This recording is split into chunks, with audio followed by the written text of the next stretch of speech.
Juan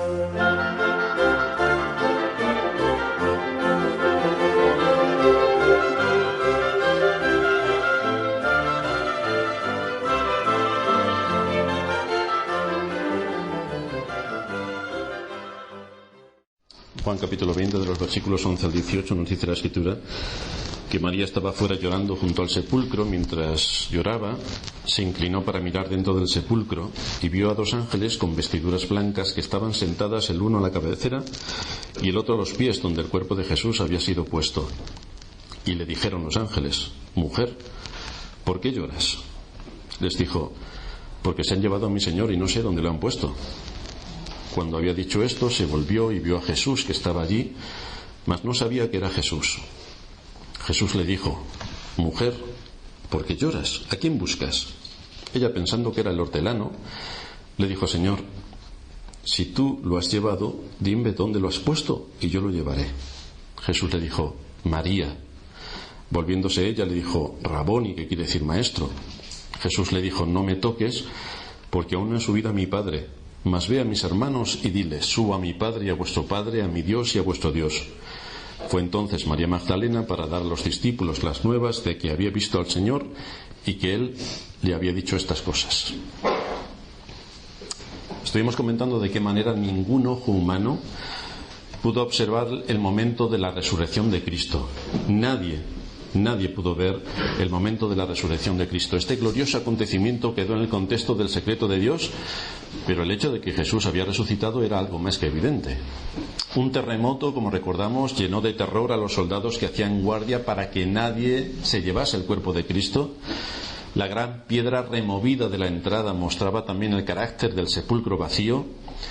La condición en la que estaban las vendas, que estuvimos analizando en nuestro último sermón, también evidenciaban de manera aplastante la resurrección de Cristo.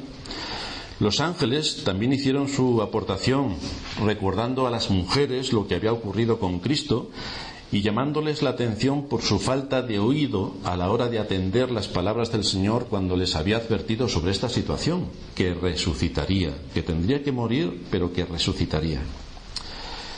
Pero ahora el Señor iba a ir un paso más adelante, iba a empezar a presentarse en persona a cada uno de los suyos. Por lo que podemos ver, el Señor hizo bastantes apariciones antes de su ascensión a los cielos, de las cuales vamos a recordar algunas. Bueno, vamos a recordarlas todas realmente. La primera de sus apariciones fue a María Magdalena, la que encontramos aquí en nuestro texto. La segunda fue a las mujeres cuando regresaban del sepulcro, un texto que aparece en Mateo 28. La tercera vez que el Señor se aparece es a Simón Pedro, en Lucas 24. La cuarta vez a los discípulos de Maús. Es importante que recordemos todas estas cosas porque los números en las Escrituras tienen muchas cosas que decirnos. Por lo tanto, ese es el motivo de que lo estemos citando. En quinto lugar, se aparece a 10 de los apóstoles en el aposento alto, tal y como nos aparece en Juan 20, 19. En sexto lugar, a los 11 apóstoles, también en el aposento alto, según nos comenta Juan 20, 26. En séptimo lugar, a 7 discípulos que estaban trabajando en el mar de Tiberíades. En octavo lugar, se aparece nuevamente a los 11 apóstoles y posiblemente algunas personas más que estaban con ellos, según nos comenta Mateo 28, 16. En noveno lugar, se apareció a más de 500 hermanos a la vez. En décimo lugar, se apareció también a Santiago, de una manera especial. En onceavo lugar, se apareció nuevamente a los 11 apóstoles y posiblemente a otros discípulos en el Monte de los Olivos en su ascensión. Pero hay más apariciones del Señor, después de haber sido ascendido a los cielos. Su 12ª aparición es con Esteban, porque cuando lo estaban apedreando, Esteban vio a nuestro Señor Jesucristo, según nos narra Hechos 7. Su 13ª aparición fue a Saulo en el camino de Damasco, cuando una luz más potente que el sol de mediodía le cegó. Su 14ª aparición fue a Juan en la isla de Patmos, en el destierro en el que estaba por causa del Evangelio. Esta fue la última vez en la que el Señor apareció en este mundo. Es significativo que apareciera 14 veces, porque el número no nos puede pasar desapercibidos. Ya sabemos la importancia, como decía antes, de los números en las Sagradas Escrituras. Si el número de la perfección es el 7 y el número para dar testimonio es el 2, Aquí tenemos cómo Dios manifiesta por el testimonio de sí mismo una perfección absoluta, dando evidencia del triunfo de Cristo sobre la muerte. 2 por 7, 14 apariciones que hace Cristo a lo largo de la historia. Su siguiente aparición será ante aquellos que han sido comprados con su sangre, cuando Él venga en su segunda venida, tal y como nos dice Pablo en 1 de Tesalonicenses 4:16 y en algunos otros textos de las Escrituras. Este será el número 15 de la llegada de nuestro Señor Jesucristo. Y 15, si buscamos también la numerología dentro de las Escrituras, veremos que corresponde a 3 por 5. 3 es el número de la plena manifestación de la divinidad y 5 es el número de la gracia. Es decir, en la segunda venida de Cristo, su gracia se manifestará plenamente y se llevará a cabo en la consumación de su obra redentora sobre todos aquellos a quienes Dios el Padre llamó desde antes de la eternidad para hacerlos hijos suyos. Es con la primera y quinta de estas apariciones de nuestro Señor a las que el texto que hemos leído va a hacer referencia. Y aquí también es importante que pensemos en los números, porque 1 es el número de Dios en la unidad de su esencia. Oye Israel, el Señor nuestro Dios, el Señor uno es. Habla por tanto de su soberanía absoluta, de su poder omnipotente, de su gobierno. Y aquí se presenta como el Redentor que ha triunfado sobre la muerte, sobre nuestros enemigos, sobre Satanás, sobre el pecado. Es bastante curioso que su primera aparición no fue a los 11 apóstoles. Sería razonable, según la lógica humana, que el Señor apareciese a los 11 apóstoles, porque es con quienes estuvo aquellos 3 años y medio en su ministerio. Pero no aparece ante los 11 apóstoles. Ni siquiera ante Juan, que era su discípulo amado, aquel con quien tenía más confianza. Tampoco apareció primeramente a Juan. A quien Cristo se mostró por primera vez fue a una mujer, aquella de quien había echado 7 demonios, aquella que había sido esclava de Satanás, y fue precisamente a ella quien le mostró su misericordia. A ella se le reveló también como Dios el Hijo. En el versículo 17 hemos leído: no me toques porque aún no he subido a mi Padre. Es el Hijo de Dios, se le presenta como el Hijo de Dios. Su quinta aparición, que luego leeremos y veremos en otro sermón, podríamos pensar, debería ser ante su madre. La pondríamos al mismo nivel que la Iglesia Católica y haríamos presión para que su madre fuese también aquella ante quien apareciese. Pero no. Podría haber aparecido a José de Arimatea y a Nicodemo, que tanto valor demostraron con el cuerpo ya muerto de nuestro Señor, y cómo se enfrentaron a numerosos problemas y dificultades por mantener una firme convicción y guardar el cuerpo del Señor. Pues tampoco se presentó delante de ellos. Curiosamente fue ante los discípulos incrédulos, aquellos que no se creyeron el testimonio de las mujeres. Su quinta aparición fue para aquellos cuya fe era más débil. El 5, que es el número de la gracia, nos muestra de qué manera Cristo hizo que esa quinta aparición fuese manifestada a sus discípulos incrédulos, los que más débiles estaban en la fe. A ellos fue a quienes apareció el Señor. Nos dice nuestro texto, entrando ya de lleno en la exposición que nos ocupa, que María estaba fuera llorando junto al sepulcro. Esta es la secuela de lo que estuvimos viendo al principio del capítulo 20, donde María, muy temprano, siendo aún oscuro, había ido con especias aromáticas a ungir el cuerpo de nuestro Señor. En el intervalo que se nos narra aquí, entre las dos escenas de María dirigiéndose muy temprano al sepulcro siendo de noche, y en esta escena segunda, han ocurrido varias cosas. Recordaréis que ya estuvimos hablando cómo los dos discípulos habían ido corriendo al sepulcro, cómo inspeccionaron las prendas del Señor, y luego regresaron a su casa dando a conocer a los que estaban con ellos las nuevas de que el Señor había resucitado de entre los muertos. Mientras tanto, María, que no había conocido todo lo que se había desarrollado en este contexto, había regresado de nuevo al sepulcro. Había ido a avisar a Pedro y a Juan. Ellos salieron corriendo y María regresa desolada al sepulcro. En María podemos vernos todos nosotros identificados, porque encontramos el ímpetu y el esfuerzo por servir a Cristo, y también las caídas por no estar atentos a su palabra. Estos versículos nos muestran, en primer lugar, que quienes aman a Cristo con más diligencia y con más perseverancia son los que obtienen las mejores bendiciones, los que están más cerca de Cristo, los que trabajan más por Cristo, los que oran más, y elevan sus peticiones al trono de la gracia en el nombre de Cristo. Los que llevan una unión con Cristo más especial, evidentemente, son los que más bendiciones obtienen. Y este fue el caso de María. Sorprendentemente vemos ilustrado este principio en Proverbios, cuando nos dice en el capítulo 8, versículo 17: yo amo a los que me aman y me hallan los que temprano me buscan. Ya estuvimos viendo al principio del capítulo 20 cómo María, siendo aún de noche, fue a ungir el cuerpo de Cristo. Yo amo a los que me aman y me hallan los que temprano me buscan. María y las otras mujeres fueron las primeras en ir al sepulcro. Mientras que los dos discípulos volvieron a su casa, María fue de nuevo al sepulcro y estuvo allí, a la puerta del sepulcro. Había un profundo amor por Cristo en su corazón que le impedía alejarse del lugar donde Nicodemo y José de Arimatea le habían dejado. Por tanto, vemos su disposición a seguir sirviendo a Cristo, aunque no sabía qué es lo que estaba pasando, porque el cuerpo de Cristo no estaba allí. En segundo lugar, destaca de nuestro texto cómo en muchas ocasiones los temores y los miedos de los creyentes son completamente infundados.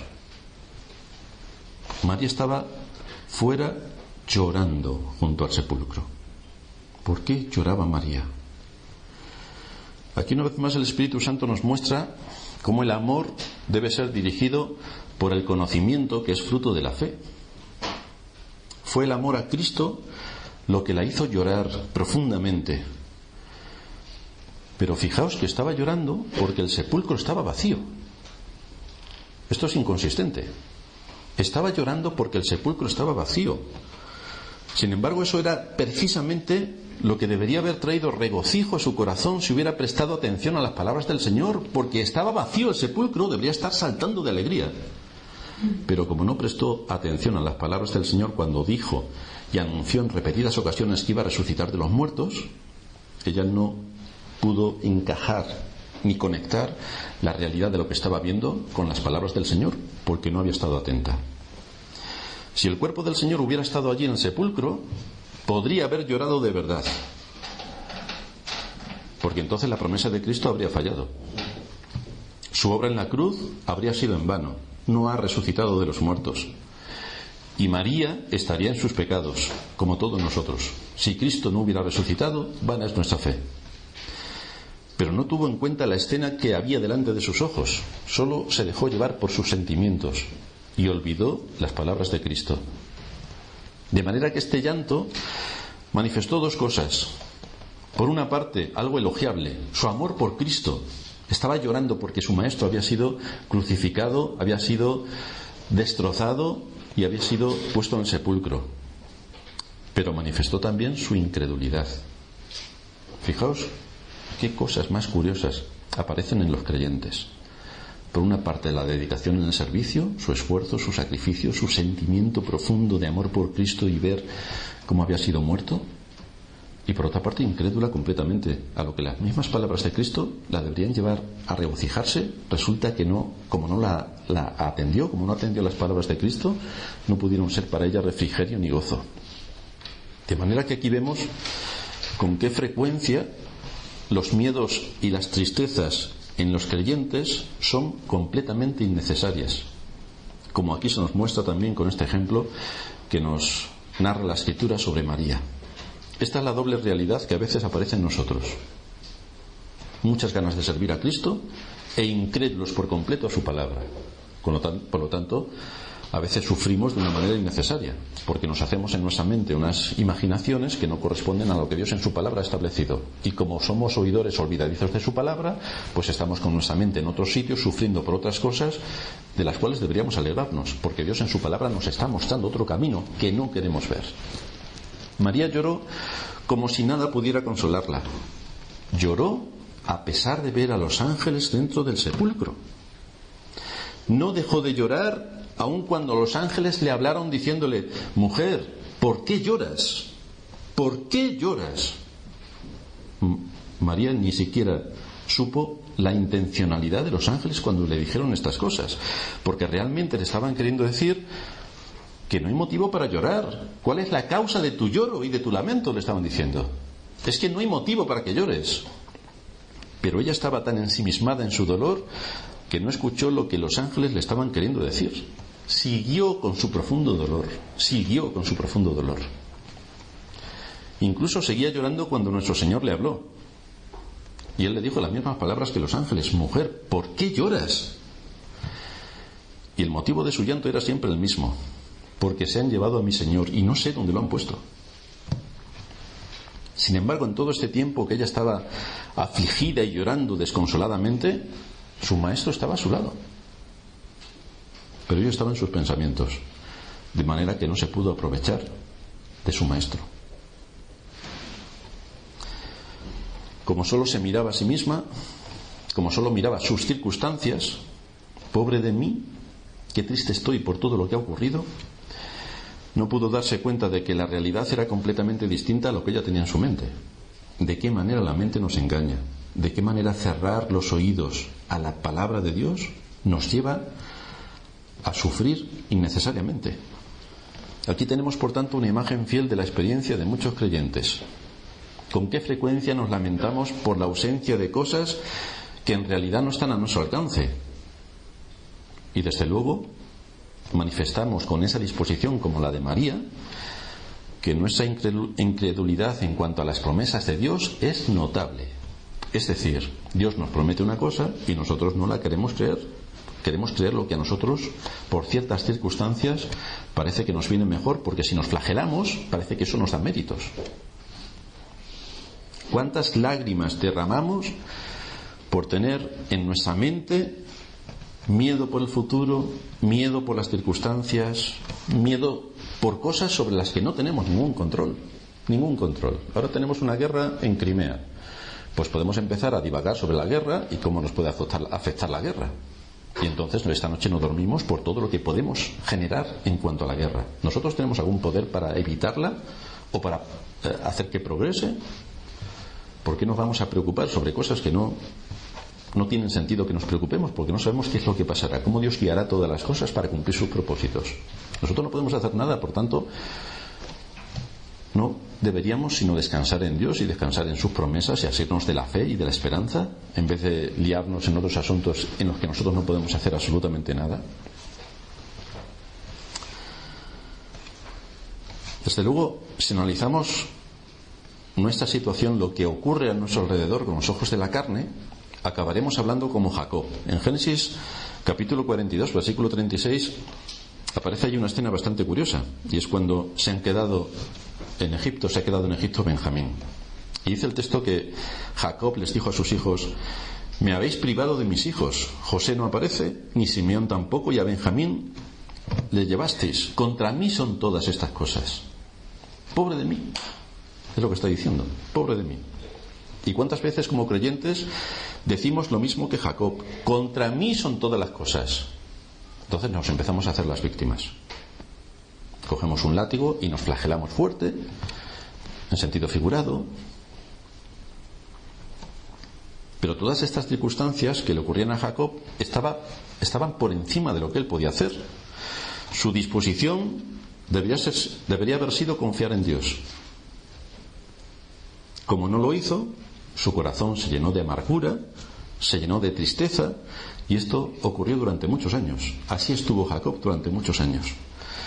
Sin embargo, Dios le dio, según sus promesas, el que pudiese volver a encontrar a sus hijos y que pudiese volver a encontrar a José. José siendo ya el segundo en el reino de Egipto, con un poder casi absoluto. Dios le reconfortó en los últimos años de su vida, pero todos los años anteriores se lo pasó en una amargura absoluta por esta situación. En tercer lugar, la situación de María nos muestra cuál puede ser la condición de un verdadero creyente que olvida la palabra de Dios. Porque no podemos pasar por alto que el conocimiento completo no nos garantiza el entrar en el reino de los cielos. Hay mucha gente que se conoce la Biblia de carrerilla y jamás entrará en el reino de los cielos. Es más, todos nosotros conocemos a un teólogo excepcional que jamás entrará en el reino de los cielos. Este es Satanás. Se conoce la Biblia de carrerilla, se conoce todas las doctrinas, y mucho mejor que el mejor de los creyentes, y jamás entrará en el reino de los cielos. Por lo tanto, el conocimiento no es suficiente para entrar en el reino de los cielos. pero es necesario para saber en quién creemos, cómo dice que tiene que ser adorado y cómo debemos gobernar nuestra vida de acuerdo a ese conocimiento que nos brindan las Escrituras. Pero con María, repito, se nos muestra cuál puede ser la condición de un verdadero creyente que olvida la palabra de Dios, que no tiene en cuenta la palabra de Dios o que no conoce en profundidad la palabra de Dios. Mientras lloraba se inclinó, nos dice el versículo que estamos tratando, mientras lloraba se inclinó para mirar dentro del sepulcro. Y nos muestra, por tanto, el efecto de un dolor desconsolado. Un dolor desconsolado, fuera de control. Cuando el dolor se manifiesta en nosotros de la misma manera que se manifestaría como aquellos que no tienen esperanza, cuando caminamos por vista en lugar de por fe, cuando nos mueve la carne en lugar de movernos el espíritu, es cuando hacemos lo que María. Nos agachamos y estamos ocupados en las cosas de la tierra. Pero María, si el cuerpo de Cristo no está, ¿qué haces mirando el lugar donde estaba? Estaba, pero ya no está, ya lo sabes. Por lo tanto, cuando actuamos con los ojos de la carne, esto nos lleva a ver la vida y actuar como lo hacen aquellos que no tienen esperanza, es decir, nos llevan a actuar como los impíos. Tantas cosas como hemos oído de Dios, tanta enseñanza como nos ha sido impartida cada día del Señor desde el púlpito, todo se queda en el nada más absoluto, porque en medio de las dificultades, cuando tenemos que aplicar la palabra, porque nos es predicada, no porque estamos en un país de las mil maravillas, sino que estamos en medio de una guerra y por lo tanto la palabra nos es enseñada y tenemos que aplicarla precisamente para el combate. Y justamente cuando tenemos que aplicarla, actuamos como los impíos. La evidencia, por tanto, que queda es aplastante. Nos mostramos incrédulos a la palabra de Dios. Años escuchando la doctrina que no sirven absolutamente para nada cuando llega la prueba. Y cuando esto ocurre, es decir, cuando el mal testimonio dado por nuestra incredulidad ocurre, ¿podéis preguntaros a quién vamos a poder hablarle del Dios eterno que transforma vidas? ¿A quién voy a poder hablarle yo del Dios eterno que transforma vidas? Del Evangelio que transforma vidas. Si en medio de la dificultad, yo, que me llamo creyente, he actuado como un impío. Luego, ¿a quién le voy a contar que Dios transforma vidas? Si mi mismo ejemplo es una evidencia patente de que lo que estoy diciendo es mentira.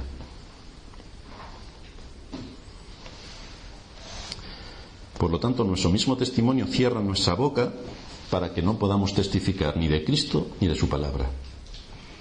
Boca cerrada. Una guerra, una batalla que ha ganado Satanás. En vez de estar sumidos como María mirando al sepulcro, la Escritura nos anima a mirar a Cristo, a mirar las cosas de arriba, no para entrar en éxtasis como hacen muchos que se van tan arriba que están en las nubes. No, estamos en la tierra y tenemos que actuar con cosas coherentes y con los medios que Dios nos ha dado para vivir en este mundo. Tenemos que centrar nuestra mente y nuestro corazón en lo que debe ser nuestro deber, porque debemos ser testimonio de la verdad que decimos creer. Nosotros no nos llamamos creyentes, no decimos que Dios es nuestro Padre. Esto lleva a implicaciones. Por lo tanto, tenemos que vivir de acuerdo a lo que somos. El testimonio de una vida de piedad habla contundentemente, sin palabras, de lo que somos. No hace falta que hablemos mucho. Mejor que nos callemos y que hagamos. Dice el salmista en el Salmo 123: a ti alcé mis ojos, a ti que habitas en los cielos. Y esta debe ser la disposición del creyente. Estamos viviendo en este mundo, pero nuestra perspectiva es celestial. Hacia ahí tienen que ir nuestros ojos. Hemos sido llamados a ser luz y sal en medio de nuestra generación.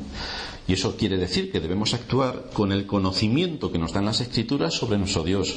Y que tenemos que aplicar los principios en nuestra vida. Eso es el ejemplo que vamos a transmitir. Eso es lo que los demás van a ver.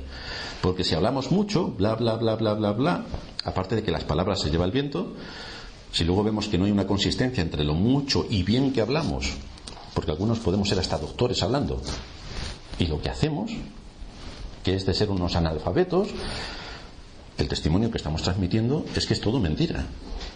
¿Qué es lo que estamos haciendo hablando tanto y haciendo tan poco? O no haciendo nada. O lo que hacemos haciéndolo en contra de lo que enseña la palabra de Dios y por lo tanto viviendo y actuando como si fuéramos impíos. Debe existir un fuerte vínculo entre el conocimiento que tenemos de Dios y la vida que llevamos. Debe existir una conexión que no se pueda separar. ¿Cómo podremos crecer y avanzar como Iglesia si en medio de nosotros tenemos a gran parte del ejército de los creyentes en esta posición de caos? ¿Cómo podremos ganar la batalla?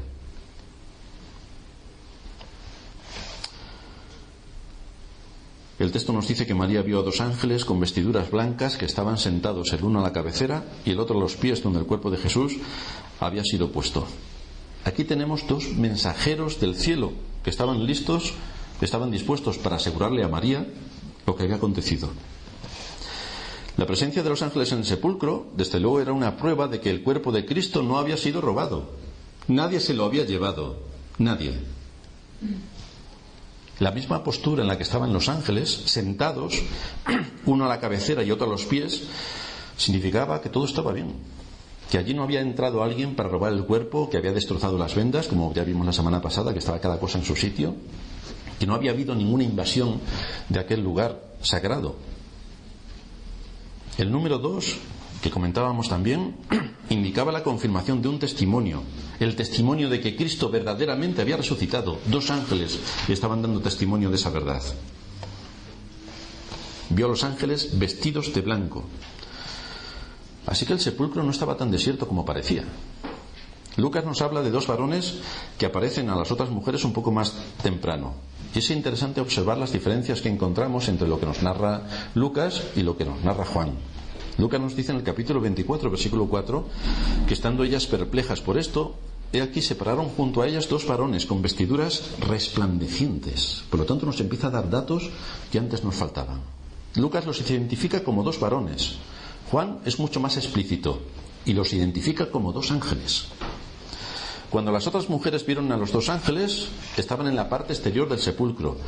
Pero en el caso de María, cuando llega María, los ángeles están dentro del sepulcro. Los ángeles de las otras mujeres estaban de pie. Los ángeles, cuando llega María, están sentados. Los ángeles, como sabéis, aparecen a lo largo de toda la historia, desde que Dios crea el mundo. Se les llama espíritus ministradores, que vienen a hacer la voluntad de Dios.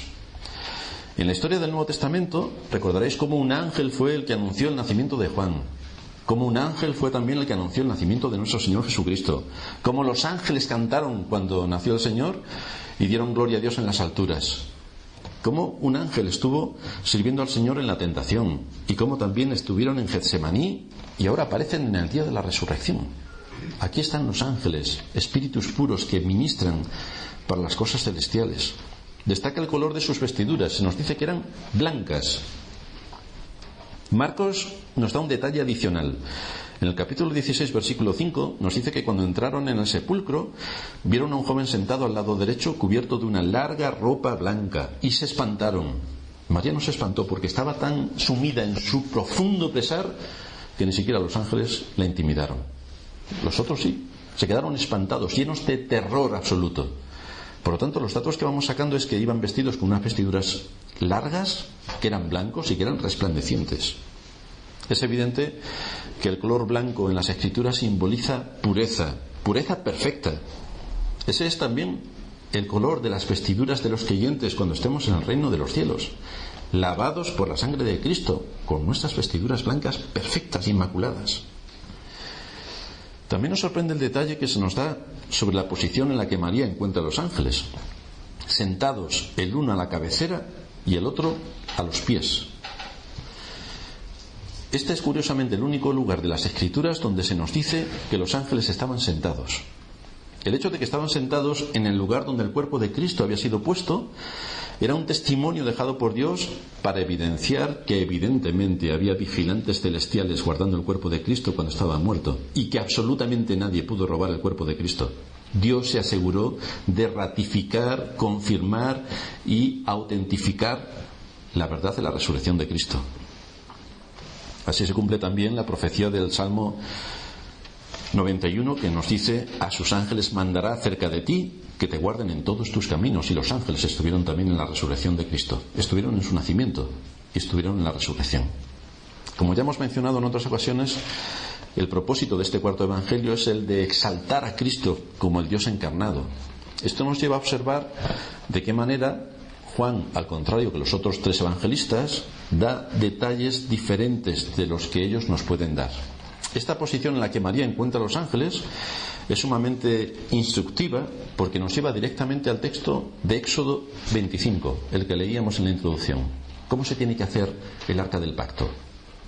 Y aquí encontramos a los querubines que están sentados en el arca del pacto. Harás un propiciatorio de oro fino, recordamos, Éxodo 25, 19. Harás un querubín en un extremo y un querubín en el otro extremo. De una pieza con el propiciatorio harás los querubines en sus dos extremos. Y de allí me declararé a ti y hablaré contigo de sobre el propiciatorio, de entre los dos querubines que están sobre el arca del testimonio, todo lo que yo te mandare para los hijos de Israel. ¿Y no es Cristo también nuestra propiciación, nuestro propiciatorio? ¿No es a través de él que Dios nos habla? Por lo tanto, vemos como Cristo es el verdadero lugar de encuentro entre el hombre y Dios. Aquí se nos muestra que podemos acercarnos a Dios por medio de Cristo para llevar delante de él nuestras cargas, nuestros pecados, nuestras debilidades.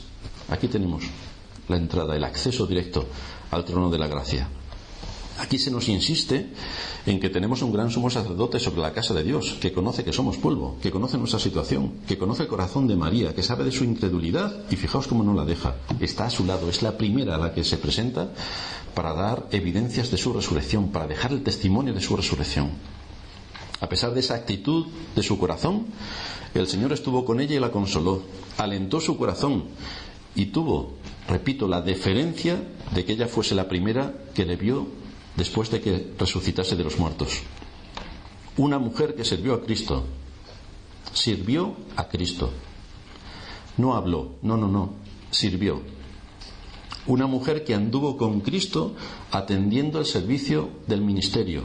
Esto implica, hermanos, que puso recursos económicos para aportar en todo el ministerio de Cristo. Una mujer que le honró con hechos contundentes desde que la salvó. Una mujer que se vio afectada por la muerte de su Señor al no haber comprendido bien el mensaje. Pero una mujer a la que Cristo se presentó como la primera entre todos aquellos a quienes posteriormente se tendría que aparecer. En toda su historia, en toda la vida de esta mujer desde que fue llamada por Cristo, no vemos dejadez en sus responsabilidades, ninguna. No vemos que fuese de las personas que hablan mucho y no hacen nada, tampoco. Vemos a veces su incredulidad, pero vemos por otra parte su esfuerzo constante, su continuo sacrificio, su sentimiento de dolor por la pérdida de su Señor y Maestro, y todo lo que ella pudo hacer para cubrir el cuerpo ya muerto de nuestro Señor en el primer día de la semana, cuando se levanta muy temprano para atender las necesidades de un cuerpo que ya estaba muerto. Esta es una evidencia de la salvación, no solamente palabras. Yo soy hijo de Dios, el domingo de 11 a 12, y el resto de la semana nos hemos olvidado de quiénes somos y de quién es Dios. Una mujer que con su sacrificio, con su esfuerzo, con la aportación de sus recursos, con todo lo que estaba al alcance de su mano, sirvió a Cristo en medio de su generación, y nos queda aquí como ejemplo para todos nosotros. Vamos a terminar en oración.